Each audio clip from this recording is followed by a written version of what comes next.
High, আজ হচ্ছে কালী পুজো। সবাই তো নিশ্চয়ই বাড়িতে অনেক লাইটিং করেছো, আর সবাই প্রদীপ জ্বালিয়েছো, বাজি ফাটাচ্ছ। আমার আজকের দিনটা খুবই বোরিং। সারাদিন ঘরে শুয়ে বসে কাটিয়েছি, রান্নাবান্না করে খেয়েছি। যেরকম রোজকার জীবন চলে সেরকমই চলছে। আমাদের বাড়ির লোকজনগুলো এরকম না, দুর্গা পুজো না কালী পুজো না কোনো অকেশনে সেরকম ধুমধাম কিছু হয়। সবার বাড়ি কি সুন্দর লাইটিং লাগিয়েছে, আমাদের বাড়ি সেটাও হয়নি। আর বাজি তো আমি ফাটাই না অনেক ছোটো বয়স থেকে, কারণ ছোটোবেলা একটা ইনসিডেন্টের কারণে বাজি ফাটাতে গিয়ে। তো এই বছর আমার বাড়ির বাচ্চারাও বাজি ফাটাবে না, কারণ তাদের সাথেও আগের বছর ঘটেছে ওই সেম। তাদের হাত পুড়ে গেছিলো, আমার শুধু মুখ আর আরও কী সব পুড়ে গেছিলো বাজি ফাটা থেকে। তো সেই কারণে আমি বাজি ফাটাই না, এবার ওদেরকেও ফাটাতে দেবে না। আর এখন আমি কী করবো, ঘরে চুপচাপ বসে আছি। তো এই দেখুন রাইফাতা বাজি ফাটাচ্ছে, ওর খুব সাহস, আমার ভয় লাগে। তো আমাদের বাড়িতে না লাইটিং করেছে না কিছু, মনেই হচ্ছে না পুজো। তাও রাইদের ঘরে একটু ঠাকুরের গান চালিয়েছে, বাইরে বাজির আওয়াজ পাচ্ছে, ওই দেখে মন ঘোরাতে হবে। আর এখন আমি জ্বালাবো হচ্ছে এই প্রদীপগুলো, যেগুলো আমি আগে আগে দিয়ে এগুলো সাজিয়ে রেখেছিলাম। ভালো। আর আমি এখানে অল্প একটু রেডি হয়েছি, কারণ কালী পূজা। আর তাছাড়া আমার দুটো স্টুডেন্টের বাড়ি নিমন্ত্রণ আছে, ফুল মিষ্টি দিতে যাব। তো সেই কারণে একটু রেডি হলাম, নাহলে আমি ঘরে শুয়ে বসে নর্মাল ড্রেস আপ করেই প্রদীপ জ্বালাতাম। তো একটু রেডি হয়ে নিয়েছি, এবার প্রদীপগুলো জ্বালাবো সারা ঘরে। আমাদের পাড়ায় ম্যাক্সিমাম এটা একটা ভুতুড়ে টাইপের বাড়ি, এখানে কেউ থাকে না। সবার বাড়ি, যাদের টালির বাড়ি হোক, যাদের চারতলা পাঁচতলা, ম্যাক্সিমাম বাড়িতেই লাইটিং। শুধু আমাদের এই ধারে চারতলা বাড়িটায় কোনো লাইট নেই। আর সত্যি কথা বলছি, পাড়ায় এমন অনেক লোকের বাড়ি আছে যেখানে আমার বাবা মিস্ত্রি পাঠিয়ে লাইট লাগিয়ে দিয়েছে, কারণ তার দোকানেই লাইট বিক্রি হচ্ছে। কিন্তু আমাদের বাড়িতে একটা সুতোর মতন লাইটও লাগেনি। মানে কথাতে আছে না যে ঘরামির ঘর ফুটো, আমাদের বাড়ি কাঠমিস্ত্রি, মেকআপ আর্টিস্ট, সেলাইয়ের লোক, মানে দর্জি, ইলেকট্রিক মিস্ত্রি, রাঁধুনি সব পেয়ে যাবেন, কিন্তু বাড়ির কোনো অকেশানেই দেখবেন তাদের কোনো নেই। আর আমাদের বাড়িতে কিছু হয়ও না কোনো অকেশানেই। আর এই যে রাই পচা বাজি নিয়ে আমায় ডাকছে, অবশ্যই এটা তারা বাজি, কিন্তু তাও আমি যাব না। আজকে রাইয়ের আর আমার প্রায় ম্যাচিং হয়ে গেছে, পার্পেল। তো চলো আগে প্রদীপ জ্বালাই, কারণ অনেকটাই দেরি হয়ে গেছে। আবার স্টুডেন্টদের বাড়ি যাব। সবার বাড়ির লাইটিংগুলো দেখে খুব ভালো লাগছে। আমার বাড়িতে হলেও ভালো হতো, কিন্তু সবার বাড়ির লাইটিংগুলো দেখে খুব ভালো লাগছে। আর কত বাজিও ফাটছে। কালকে আমি আরও দেখেছিলাম, আরও দেরি হলে, আরও রাত হলে বাজি আরও বেশি ফাটবে। তো এবার আমি প্রদীপগুলো জ্বালিয়ে নিই, তারপর তোমাদেরকে দেখাচ্ছি। তো এখন আমি এই প্রদীপগুলো জ্বালাবো। আরও কটা রয়েছে, থালা যে কটা ধরেছে ওটা সুন্দর করে সাজিয়ে নিয়েছি। আর ঘরের সন্ধেও দেইনি, একেবারে দেবো।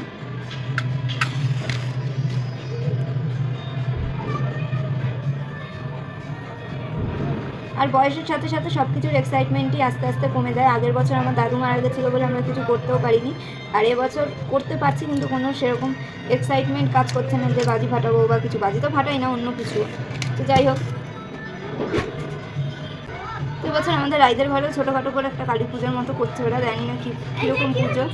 আর আমার দুটো স্টুডেন্টের বাড়ি নিমন্ত্রণ আছে, বললাম যাবো।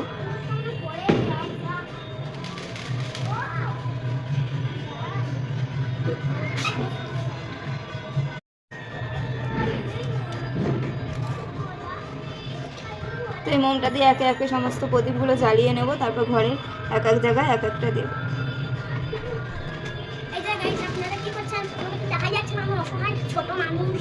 অসহায় ছোট মানুষ, আমি বুঝতে পারি না ঘি দিয়ে প্রদীপ জ্বালালে এত টাইম লাগে কেন জ্বলতে।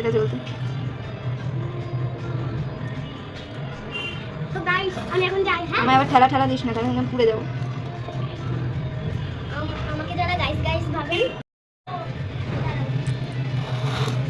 তো আমার সমস্ত প্রদীপগুলো জ্বালানো হয়ে গেছে, এবার আমি জায়গায় দিয়ে দেবো।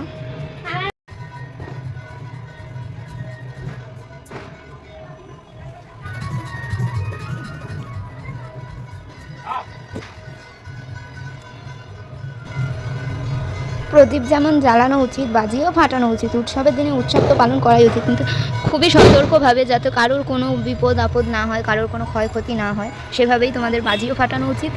সব কিছু বজায় রেখে নিয়ম শৃঙ্খলা। গিফট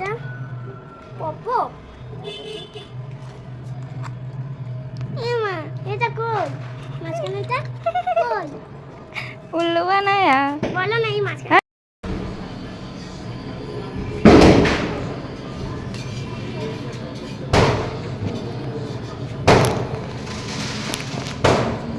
যেখানে পেরেছে একটা দুটো দিয়েছে। আমার কাছে 14খানা মতনই প্রদীপ ছিল, জানি না কিভাবে ঘরে খুঁজে পেয়েছি। এবছর কিনিনি, আগের বছরের পুরনো।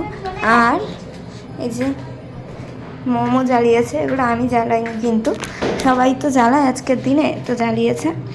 আর তাছাড়া হচ্ছে বাড়ির নিচেও ভেবেছিলাম দেবো, কিন্তু ভাবলাম সবাই তো জ্বালাবে, আমি আর দেবো না, উপরেই দিয়ে ওগুলো তুলে নিয়ে নেবো। কিন্তু অনেকে বলে যে বছরের প্রদীপ সে বছর ফেলে দিতে হয়, কিন্তু আমি ফেলিনি, রেখে দিয়েছিলাম, তাই জ্বালাতে পারলাম, নাহলে হয়তো জ্বালানো হতো না, আবার কিনতে হতো। তো চলো দেখি বাড়ি বাইরে সবার কি হাল। আমি ছোটোবেলায় কী করতাম, লোকের পাঁচিল থেকে মোম জ্বলে যাওয়া নিভে যাওয়া এরকম, এই যে মোম দেখতে পাচ্ছে এরকম তুলে নিয়ে চলে আসতাম। তো জানি না এটা কে জ্বালিয়েছে, পাশের বাড়ি থেকেই জ্বালিয়েছে, আর একবার ধরিয়ে দিই। মোম জ্বালালে তাড়াতাড়ি নিভে যায়। কে হুয়া, ছোট মা বলে জামা তো খুলে যাচ্ছ। বাবা আমি ভাবলাম বোম ফাটাচ্ছিস আমার গায়ে, গেছে জামাটা তোল।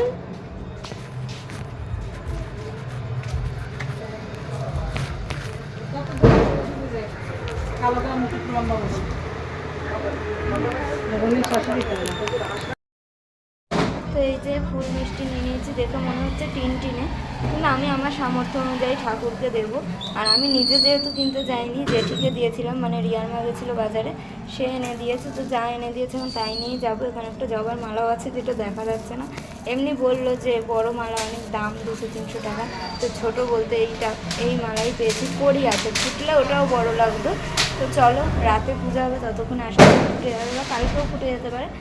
একা যেতে একদম ইচ্ছা করছিল না বলে আমি পাপুকে দেখতে পেয়ে বললাম যে যাবি আমার সাথে, কারণ দেখো পুজো বাড়ি বাচ্চা কাচ্চা নিয়ে যাওয়াই যায়, যদি খাওয়া দাওয়ার নিমন্ত্রণ তো আছে তাহলে নিয়ে গেলে একটা অকাট জিনিস লাগতো যে ডাকেনি খেতে চলে এসে, কিন্তু নর্মালি আমি পুজো বাড়ি যাচ্ছি, তাই ভাবলাম ওরা কি পপ নাকি ফাটাচ্ছিল, পটপট করে নিচে মারলেই ফেটে যাচ্ছিলো, মানে ওরা আগুন ছাড়াতো, মানে ওটাও একটা কিনবো কি জিনিস, আর যাই তাই ভাবলাম যে নিয়ে যাই, রাতে ঘরে পুজো হচ্ছে, নাহলে রাইকে নিয়ে যেতে। তো চলো দেখি ওকে যেতে দেয় নাকি, তাহলে আমি আর পাপু যাবো আমার স্টুডেন্টের বাড়ি এখন।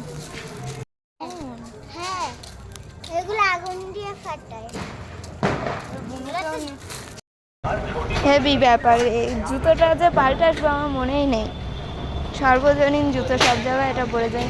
কত লাইটিং দেখ ভাই ওদিকে, ঠাকুর হয়েছে জগৎপুরে, দেখ ওই দেখ ঠাকুর।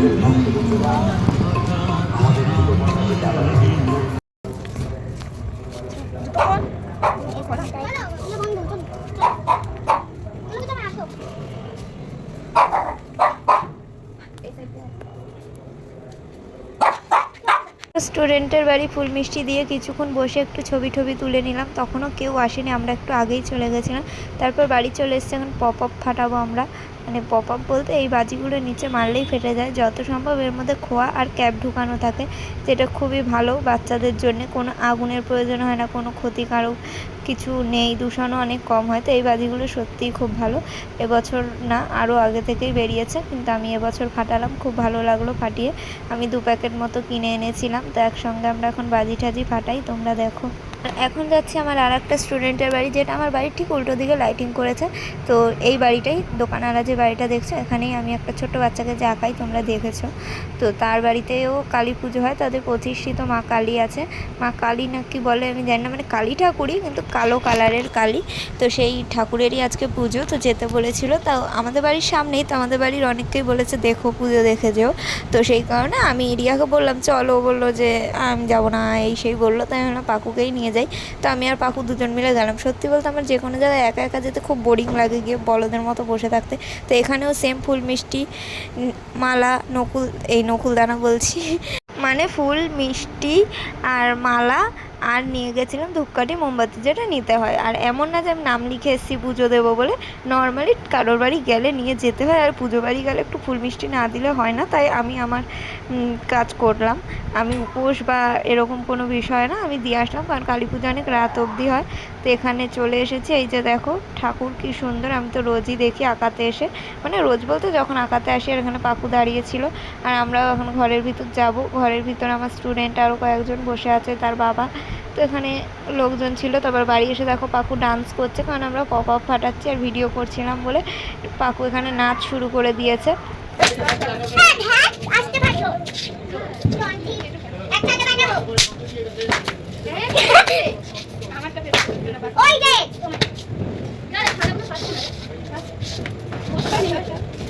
আমাদের বাজি ফাটানো দেখে আপনাদের হাসি পেতে পারে যে এত বড় বড় ধাড়ি ধাড়ি মেয়েরা নাকি বাচ্চাদের সাথে এই বাজি ফাটাচ্ছে, এগুলো তো একদম গেদা বাচ্চারা ফাটায়। কিন্তু দেখো আগে নিজের সেফটি। আর আমার ছোটোবেলায় ইনসিডেন্টটা হওয়ার আগে কিন্তু আমরা ভালোই অনেক বাজি ফাটাতাম, মামার বাড়ি, মাসির বাড়ি, নাহলে আমাদের নিজেদের বাড়ি, ভাই বোনেরা মিলে। এই যে পাঁচিলটা দেখছো, তখন এই জায়গাটা এতটা উঁচু মানে নিচু ছিল না, মানে মেঝে করা ছিল না, তখন এই পাঁচিলটা আর একটু উঁচু মতো ছিল। এই পাঁচিলে অনেক প্রদীপ জ্বালানো ছিল, সেখানেই আমি যে বড় মোটা টাইপের রং মশাল হয় যেগুলো সেই অনেকটা কলের পাইপের মতো, সেই বাজি ফাটাচ্ছিলাম, যেটা কিনা আমার মাসি এনে দিয়েছিল। অনেক বাজি এনে দিত তখন মাসি মেশোরা, কিন্তু আমাদেরকেও দিয়ে যেত, তো ওটাই আমি প্রদীপে জ্বালিয়ে ফাটাচ্ছিলাম। আর ঠিক এরকমই 4-5 জন ছিল, আমি, রিয়া, আমার 2 দিদি, মানে আমার মেজদি আর আমার নিজের দিদি, সবাই লাইন দিয়ে দেখছিল বাজি ফাটানো, তারাও ফাটাচ্ছিল। কিন্তু হঠাৎ করেই ওই রং মশালটা জ্বলছিল না, জ্বলতে, তো আমি প্রদীপের মধ্যে ধরেই ছিলাম যে জ্বলবে হয়তো, তারাবাজি যেরকম সময় লাগে, তো হঠাৎ করে ধুম করে ফেটে যায়। তো আমার যতদূর মনে আছে আমি সেটাই বলছি, আমার মুখের কিছু কিছু জায়গা, গলায়, তারপর গলায় একটা সোনার চেন, চেন না মানে লকেট দেওয়া একটা পুঁতির মালা পরানো ছিল, সেই লকেটটা পর্যন্ত গলে গেছিলো। তখন আমি ঠিক এই পাকু রায়ের মতনই 5-6 বছর কি এরকম বয়সই ছিল, তো সেই কারণে আমার তখন একটা ছোটোবেলায় হওয়া ঘটনা, তো আমার ভয়টা বেশি।